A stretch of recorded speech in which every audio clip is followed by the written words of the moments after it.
화엄경에 보면은 궁자의 비유라는 게 나옵니다. 이 궁자의 비유라는 것은 무언가 하니 아버지 품을 떠난 아들이 고생하다가 다시 아버지 품을 찾아들게 된다는 그러한 내용입니다. 자식이 부모의 품을 떠난다는 것은 얼마나 괴로운 일입니까? 힘겨운 고생을 아주 많이 하게 되는 거죠.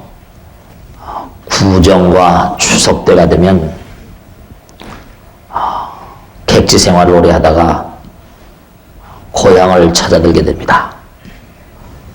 그러면 부모님 품에 들어서 그래서 한없이 평안하고 또 눈물을 그렇게 어머님의 그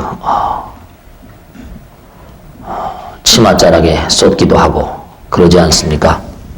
부처님 말씀에 따르면 본래가 다 부처님의 아들, 딸이었다는 거죠. 본래가 다 부처님의 분신이고 본래가 다 부처님이었다는 겁니다. 그런데 한 생각의 잘못으로 우리가 중생으로 전락을 하게 되었다. 그렇게 말씀하셨습니다. 그래서 엄청나게 고통스러운 능선을 돌고 돌아서 결국은 다시 부처님의 세계로 들어오게 되어져 있다. 그렇게 말씀하셨습니다. 화엄경 이법계품이라는 부분에 보면 선제동자가 무진한 그런 그 고행을 통해서 53선지식을 그렇게 하나하나 만나가면서 우주를 뺑 돌아가지고 다시 깨달음을 얻게 된다 하는 내용의 얘기가 나옵니다. 법화경에 나오는 얘기나 화엄경 이법계품에 나온 얘기나 내용은 같은 내용입니다. 우리가 부처님 품 안을 떨어져 나와서 우주 방방곡곡에 있는 무량한 별들의 세계를 끊임없이 그렇게 고통 속에 나그네처럼 여행을 하다가 다시 부처님을 찾아드는 그러한 삶. 그런데 부처님 품 안을 떨어져 나와서 한두 끝도 없이 고통과 난행의 길을 걷는 그러한 우리들 정말 얼마나 고통스럽겠습니까? 그래서 우리가 성불을 하기 전까지 우리는 절대로 편치가 않다는 것입니다. 우리는 한도 끝도 없는 고통의 바다를 그렇게 가로질러서 헤엄치지 않으면 안 된다. 그렇게 부처님께서 말씀하셨습니다. 사람들이 그런 일을 많이 합니다. 참 고통을 많이 느끼고 힘겹고 어렵다 보니까 참 이 땅에 내가 아니왔더라면 얼마나 좋았을 것인가. 사실상 태어날 때부터 고통이고 살면서도 고통이고 또 죽어가면서도 고통입니다. 또 죽으면 그것으로 끝나는 게 아니라 죽음 다음에도 또 고통이 계속됩니다. 아무리 봐도 우리는 죄를 많이도 지은 것 같습니다. 업장중생이라고 하듯이 업을 참 많이 지었나 보죠. 태어나고 그리고 정말 살아가는 것도 고통이고 가난하면 가난한 대로 고통이요. 여유가 있으면 또 여유가 있는 대로 고통입니다. 고통과 우리 인생은 떼어놓을래야 떼어놓을 수 없는 불가분리의 관계에 있습니다. 근데 부처님께서 법화에 그렇게 말씀하셨거든요. 너희들이 왜 고통스러운가 하면은 부처를 등졌기 때문에 고통스럽다 그랬습니다. 부처를 등졌기 때문에.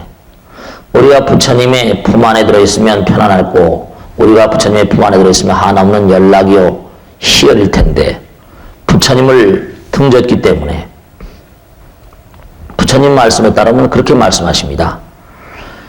너희들이 본래로 다 부처님의 분신이고 부처님의 아들, 딸인데 부처님을 등진다고 하는 것은 따지고 본다면 너희들 존재 자체가 부처님인데 존재에 대한 부정이 아니냐. 존재에 대한 부정이라고 하는 것은 곧바로 고통을 의미하는 것 아니냐. 그렇게 말씀을 하십니다. 부처님 전에 나오셔서 부처님 말씀을 생활한다는 것은 어떤 의미가 있을까요? 이것은 이제 부처님을 등졌던 마음이 다시 부처님을 만나는 마음이라고 표현한다 하더라도 아마 틀림이 없는 마음일 것입니다. 우리가 지난 일주일 동안 여러 가지로 각양각색의 일들을 하면서 세상을 휘몰아 다녔습니다. 그러다가 이렇게 부처님 전에 나오시니까 또 뭔가 다시 한번 자기를 돌아보게 되죠. 부처님 말씀대로 본질에 대한 회귀, 자기 존재, 참 존재에 대한 인지, 자각, 이렇게 표현될 수 있습니다. 부모님 품 안에 들었으면 어떻습니까? 마음이 편안하죠. 부처님 말씀을 듣고 있으면 마음이 편안해집니다. 괴롭고 앞으로 쓰라리다 하더라도 그 괴로움이 또 눈 녹듯이 스려져 버리죠. 사람들이 외롭다 말하는 사람이 많아요. 또 괴롭다 말하는 사람도 많습니다. 근데 부처님께서는 외롭다 말하지 말라, 괴롭다 말하지 말라 그러셨거든요. 왜 외로움을 느낄까요? 부처님 말씀에 따르면 외로움이라고 하는 것은 개체가 강화된 의식 가운데 나오는 그러한 마음이래요. 그러니까 외롭다 말하는 사람은, 그렇죠, 내가 만약에 외롭다 말해보세요. 아내가 만약에 외롭다 말하면 남편은 어떻습니까? 남편은 아니 외로울까요? 남편도 외로운 거예요. 남편이 외롭다고 말해보세요. 그 아내는 외롭지 않을까요? 아내도 외롭죠. 그 외롭다 말하는 사람은 왜 그럴까요? 부처님 말씀에 따르면은 외롭다 말하는 사람들은, 그 사람들은 내 개체가 지극히 강조되어 있고 부처님 말씀에 따르면 이기심이 강화된 인간들이 외롭다고 말하는 겁니다. 또 괴롭다고 말하는 것도 같은 맥락이라는 거예요.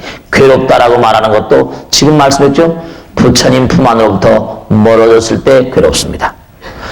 부처님 품으로부터 멀어져 있을 때, 부처님을 등졌을 때 외로움을 느끼는 법입니다. 부처님과 하나가 되면 외롭지 않다는 거죠. 부처님과 하나가 된다는 것은 바로 무엇이냐? 부처님, 그는 한없는 자비의 화신이고 한없는 사랑의 실체거든요. 그 외로움을 많이 느끼는 사람들, 그 사람의 마음 가운데는 사랑이 결핍되어 있는 사람들이라는 거죠. 외로움을 많이 느끼는 사람들은 개체가 강화되어 있고 이기심이 강화되어 있기 때문에 사랑을 퍼내는데, 자비심을 펼쳐내는데 익숙하지 않은 사람들이라는 겁니다.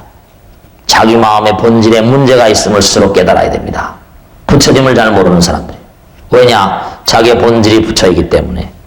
부처와 하나가 되는 사람, 그런 사람들은 외롭지 않다는 것입니다.